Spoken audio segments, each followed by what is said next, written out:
Hello everybody, welcome to my video about record hunting in Japan. I'll give you as many tips and advice as I can possibly do regarding this topic. I already did a couple of trips myself to Japan and really focus on looking for records. My experience is mostly in Japanese music, city pop and fusion, but still I think this video can help many people. All the pictures in the video are pictures I took myself. Thank you. The first part we'll talk about is the preparation work you might need to do before you actually go to Japan. The first important work is building a strong Google Map listing of the stores you want to visit.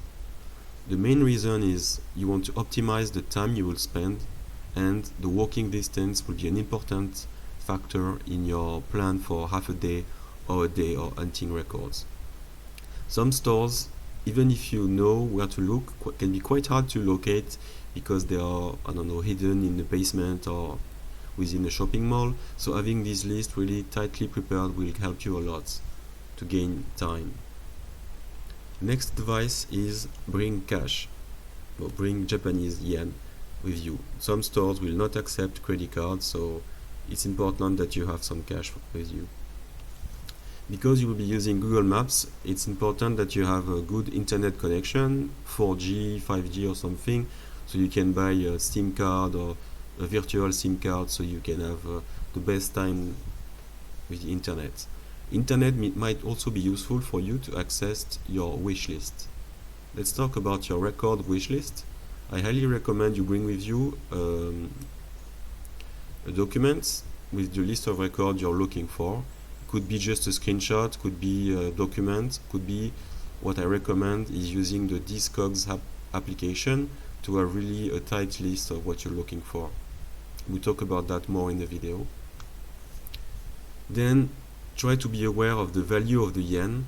So based on your money, euro, dollars or whatever, try to learn quickly to make the math to know the value. You will gain a lot of time looking at the price in the stores in yen and immediately know how much it is costing you. Be aware of Japanese tax, which is 10%. Some stores will show the price with tax or without tax, so try to be aware of this 10% variation. And finally, if you learn a few words of Japanese, it will make a big difference.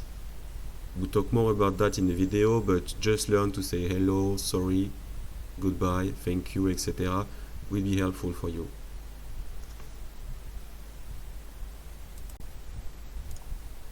The next part of the video is some general advice you can apply to any stores in Japan. First of all, let's talk about politeness. You might know that Japanese people are really famous for being really polite, especially towards customers, and you might be surprised in a record stores who don't really feel this politeness being occurring. About this, I wanted to reassure you, this is, I think, something that's quite specific to the records vendors, that they consider you to be expert in the matter, so they will not jump on you and ask you what are you looking for, etc. This is not this type of stores. So the record stores, usually the vendors will nod and say hello to you and don't interact with you. Even if you stay 20 minutes, he will not look at you and let you dig and do your own stuff. And it might feel a bit rude, but don't worry, this is kind of a standard, I think. It's a standard behavior for most of the record owner in the world, actually, not just in Japan. It's a type of store that we don't really have many interaction with the vendors.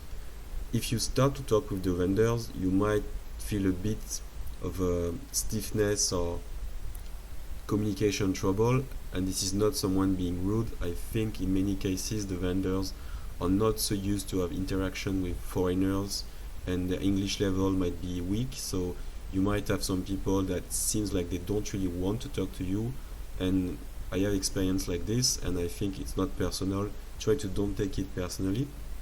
And on a positive note, you will notice quite often, if you make the effort to be slow, gentle, and have a tight communication, you will end up having very interesting conversation with them once they realize they can have a simple chat with you using basic English and maybe a few Japanese words, and you can have really cool interaction with someone. So take that into account in your digging.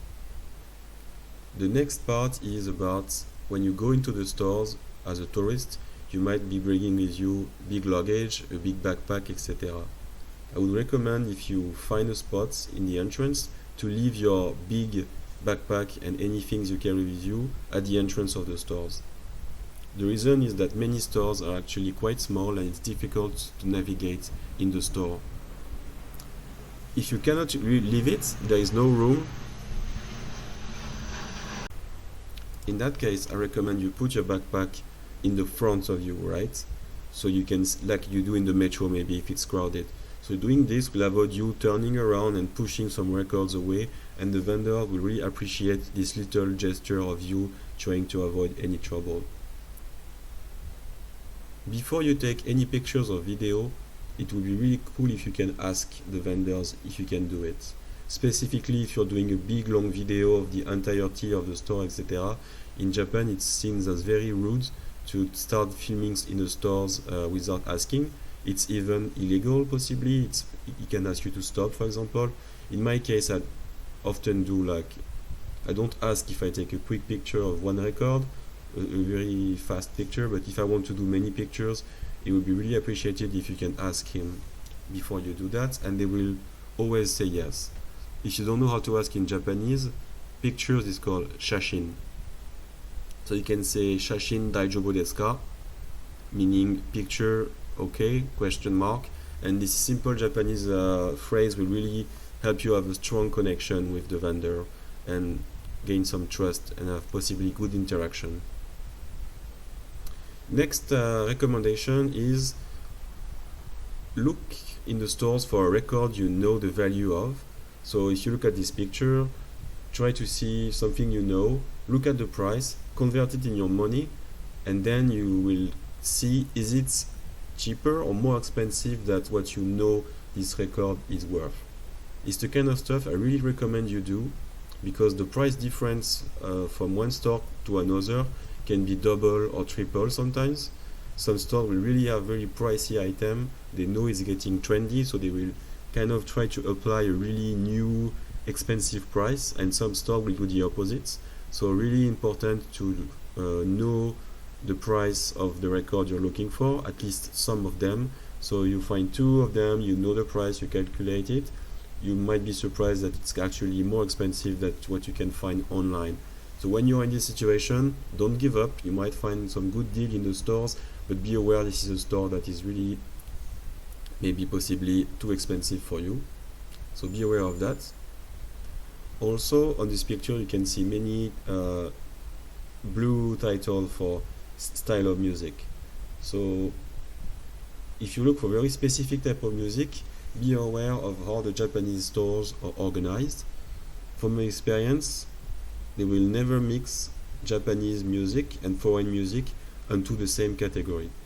For example, here we have rock on the picture. It's definitely English or American rock music, not Japanese music. If you want to look for Japanese music, probably you will have to see some kanji, even if you can't read them. If it's written in kanji, it means it's Japanese music. They will often call rock music AOR for adult-oriented records or adult-oriented rock. This type of music is a branding that's really famous in Japan. You will often find J-pop as a name used for any kind of pop music in Japan, not necessarily the J-pop of the 2000s. So city pop, for example, can sometimes be categorized as J-pop in the stores. Be aware of that, and this will help you spend less time looking at every record in the store.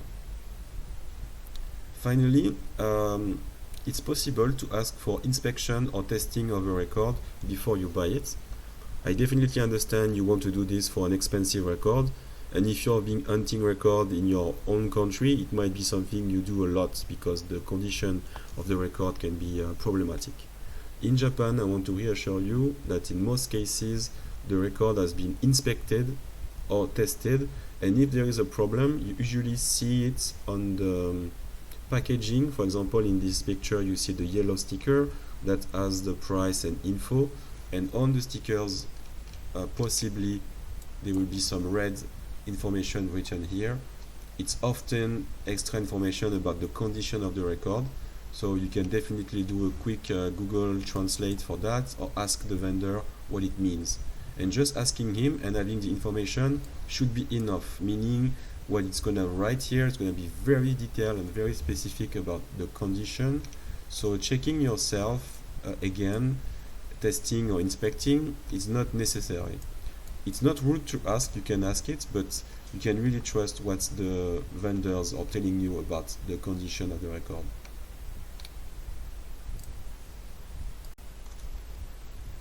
Now let's talk about specifics about different stores that you might be eager to visit. So each city has its own type of stores, its own companies, but I will try to give you some general advice and categories of stores that you might be interested in. The first one is something quite famous that is called Hard Off or Book Off. This is a big company in Japan that specializes in second-hand reselling. So they will have many manga, many videos, film, movie, music. People sell those stuff, it's stocked in those stores and people can buy it. It's very famous, for example, for video games collectors, but for music it's also interesting. My experience with that is the following. First of all, Book Off are smaller stores that you will find within the city. So it's highly possible, just exploring, you will find some Book Off in Tokyo, Osaka, etc., walking distance of your activities. The Hard Off are bigger stores that sell a lot of larger items like keyboards, TV, etc., but Hard Off are situated in the countryside or in the suburbs, usually quite far away, and you can reach them if you have a car easily, but without a car it's very difficult. Going back to Book Off, there is, I would say, 1 out of 5 Book Off that actually still have a record section. Sadly, this is not so common. They have CDs, but if you look for records for Book Off, you might want to check the pictures first on Google Maps to see which Book Off is actually having records. For Hard Off, they often have a record section, but again, it can be very small, and a few of them actually have a large selection, but it is hit and miss, and it depends of the luck and the, I don't know, next month they have a big collection entering in or not, so you can't really put your money on that. So I would recommend that you go to those stores if you have a long amount of time available for record hunting. If you're short on time, I would not go there. Other useful information about Book Off and Hard Off is that you will unlikely find a very expensive and rare record. They often have a lot of J-pop, K-pop, and very common jazz records that are very inexpensive, usually untested, but in decent condition and sell for 1,000 yen or the price of a meal or something quite cheap. So it's quite interesting if you want to bring back home a lot of inexpensive record to fill your suitcase, but if you're looking for specific records, you might have a hard time finding anything. There is a few exceptions, like on this picture you can see here. This is one Hard Off I visited that actually had some Yamashita OG record for a decent price. Sadly, I already own those, so I didn't buy them, but I would definitely buy them if I was in that position. You can see another one here which has again some Yamashita. They know Yamashita is valuable, so they put it here, and we can't really see the price, but I think it was also similar to the online price or a bit cheaper. This one is a very good value, for example, so it's possible to find good stuff in the Hard Off and Book Off, but it will require a lot of time from you. So really, I would say this is expert level record hunting, maybe not something you want to do of your first trip. The second category of stores is two big brands in Japan, which are HMV and Tower Records. Those two companies really specialize in new music, new release. They have a lot of K-pop, a lot of, for example, Ghibli reissue, video game reissue, new music, etc. It's interesting, however, to look at them if you're into reissues and re-release of records. For example, here you can see the Honori and Yamashita records that have been re-released or available new. So it's a good way to get your reissue. Some of them will be sold out. Some older reissue you might get lucky and find. So it's definitely interesting to go.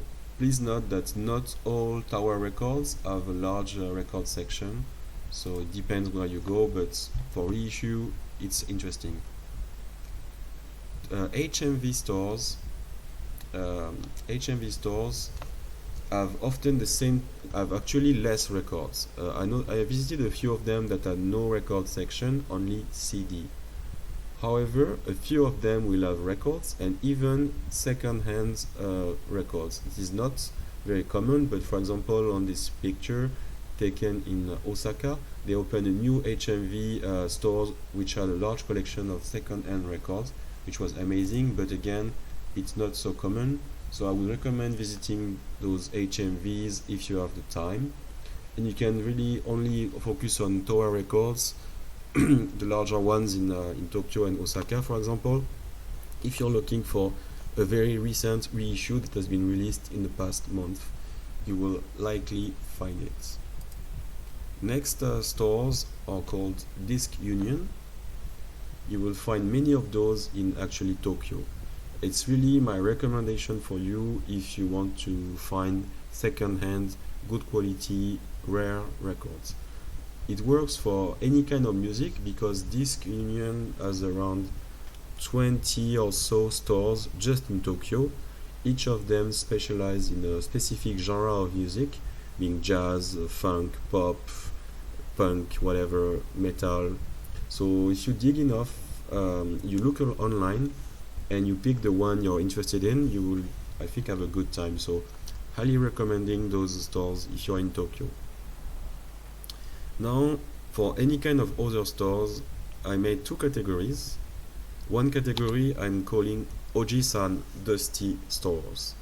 Oji-san in Japanese means old man, and it's kind of a joke for me, but you can see from the picture those type of stores, you will notice right away this is old school.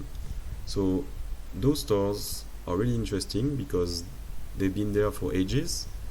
The owner is also really been doing this for many years, and just exploring those stores is really a unique experience, and it brings you back into the Showa Japanese era, and it's really cool for your experience. The records you will find there, it's a hit and miss actually. I noticed some of them are actually very expensive, even more expensive than normal stores. Other stores you will get lucky and they will have decent price.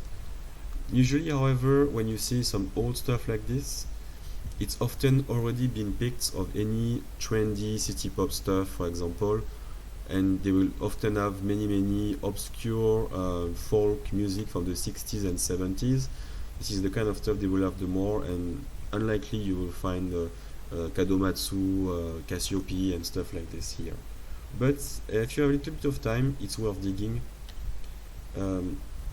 Keep in mind those stores will often be really small, with a strong cigarette smell and not a lot of English available, and it will be a bit hard to dig as opposed to the more modern stores, but still it's interesting to explore. So I recommend you give it a try if you're looking for especially 60s and 70s music. The last category I would call the trendy stores. So the trendy stores, it's any kind of recently open record stores that will be looking very neat and very modern, like this one, for example, Face Record in Shinjuku, Tokyo. So those kind of stores often specialize in one or two genre of music. So don't make the mistake to visit every single record store you find on Google Maps, and try to look if you see a clear identity about what the stores might be selling, because they often specialize in a style of music. So for my video I will talk about a few of them that are actually in the genre I'm looking for. So we have Banana Records, that has a lot of Japanese music. They have some stores in Osaka and Tokyo. And Face Record, there is one in Kyoto and one in Tokyo, and they have a lot of what we call city pop or fusion music. I highly recommend those two if you're into this kind of music. Again, many lists of records by city I will provide you in the comments and the description of the video. The last part of my video is bringing the records back home. So here a few advice from my personal experience. First of all, some stores actually provide shipping option directly to your home. This is not the case for Ojisan old stores, not the case for big company like HMV or Tower Records, but I think some record stores that are more family owned and recent, they really know that they are selling abroad a lot. So you can definitely ask if it's possible, and if so, I would recommend doing it only if you buy a large amount in the same store. Could be a quick fix for that. Other advice I can give you is, if you are doing a lot of record hunting on the same day, it's starting to be heavy, you carry a lot of stuff, there is a good solution for that in Japan, that are the coin lockers. Every metro station in Tokyo or Osaka will have somewhere a room where you can leave your belongings in a locker for the whole day. So if you are doing many stores and need to take the metro, you can leave your records for a few hours there, so you don't have to carry them, and then you get everything back to your hotel room in the evening. Finally, when you want to bring everything back home to your country, it can be a bit scary because you bought more than you thought, and how are you gonna bring those back home? So first thing, don't try the Japanese post. In my experience, this will be very long to process your package and very expensive to do. Once I tried and I gave up after 1 hour of trying to make the package and understanding how much it will cost me, etc. The two options I've been experiencing myself are, first of all, putting it in your suitcase and shipping it with you, bringing it with you in the plane. Other one is a company that's called Yamato Transport, and that can actually provide you a cheaper solution for shipping your stuff home. It's a bit complex. You have to be potentially having a Japanese friend or someone to help you make this happen, but it's definitely possible. And it's I would say, for example, if you ship 25 records in a big heavy box, it will cost you maybe $120 or something like this. It's a solution, and I recommend, if you do so, to go to the big Yamato offices in the larger district of Tokyo or Osaka to find the English speaking staff, and possibly it will be easier for you. The other option that I already experienced as well is putting the record in your suitcase. It's a bit scary because it feels like there's more risk of damaging the stuff, but I did it already twice and never had a problem. Usually, specifically in Japan, the airport staff will be really gentle with the luggage, so at least when you put it in the plane, there is very little chance of any damage. However, in your home country, then there is always a risk of the luggage being violently thrown, etc. But if you're smart and you pack really well, meaning you have one suitcase dedicated to record and one with your other belongings, possibly you can really consolidate and make a strong protected case for your record in the extra suitcase. Of course, you have to pay extra with the airplane company, but definitely this can be a good solution and less expensive than buying everything online. That's it. That is my full overview. So kind of a conclusion now. Should you actually go for record hunting in the stores as opposed to online? I would say yes and no. First of all, At the time of filming this video, record stores in Japan are quite aware that people are looking for records and the price are growing, so it's not like 10 or 20 years ago when you can really find crazy jazz album for almost nothing. This kind of experience will not occur a lot to you. Many stores will actually be slightly more expensive than what you can find online in Japan. For example, if you know Yahoo Japan, well, you might be disappointed in the stores that everybody is like 20% more expensive than the Yahoo auction that you can win. However, if your experience with record hunting, specifically the Japanese record, if it's just Discog or in the local stores in your country, you might be surprised that you find something for half the price or 20%, 30% off lot of what you can find in your home country. My personal strategy for that is actually to don't really look for very expensive and rare record in Japan, but I will definitely fill my suitcase with quite common records that if I was to import from online would cost me a lot of money from shipping and all of that. But thanks to being in Japan, you can really fill your suitcase with I don't know, inexpensive record and just pay $100 at the end for I don't know 40 records that you are bringing in your luggage. So making a big collection fast is a good strategy if you're hunting directly in the Japanese stores. Again, if you know the value in detail of a specific album, and depending when you go to Japan, the yen being low, etc., you can find quite good deals on some albums. So it's really hit and miss. It requires quite a lot of time or very dedicated specific stores that you already selected before you go. It's an interesting experience to just visit the stores and get a sense of the place, etc. It's very cool. So having one day or something in Tokyo dedicated to that can be a very fun experience. So that's my take on hunting for records in Japan. Global video, global tips, general information. I will try to make more video dedicated to lists in cities, specific stores, etc. But that will be for another time. Thank you so much everybody for listening in, and see you next time. Bye bye.